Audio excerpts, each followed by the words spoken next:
মন্দিরে চুরির ঘটনায় রীতিমতো চাঞ্চল্য ছড়ালো এলাকায়। একবার নয়, দুবার নয়, পর তিনবার চুরি ঘটনা ঘটল পাণ্ডবেশ্বরের জোয়ালভাঙা শ্মশান কালী মন্দিরে।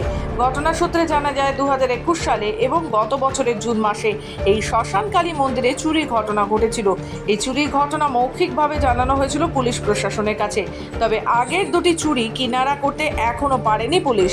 আর এরই মাঝে ফের আরেকবার ঘটে গেল চুরির ঘটনা। জানা গেছে বুধবার রাত্রি নাগাদ পাণ্ডবেশ্বরের জোয়ালভাঙা শ্মশানকালী মন্দিরে দরজার তালা ভেঙে চুরি হয় একাধিক জিনিসপত্র। মন্দিরের তালা ভেঙে মন্দিরে ভোগ রান্নার সামগ্রী ও দান বাক্সের মধ্যে টাকা নিয়ে চম্পট দেয় দুষ্কৃতীরা।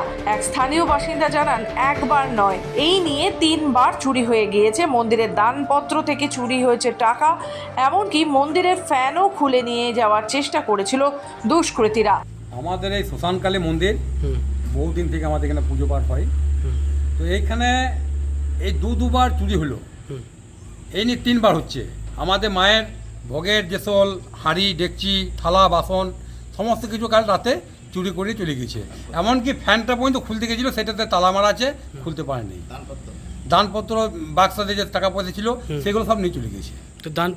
এই গোটা ঘটনার খবর পেয়ে ঘটনাস্থলে পৌঁছায় পাণ্ডবেশ্বর থানার পুলিশ। পুলিশের কাছে এলাকার মানুষের দাবি, এই মন্দিরের কাছে সিসিটিভি ক্যামেরা লাগানো হলে এই ধরনের ঘটনা পুনরায় ঘটবে না।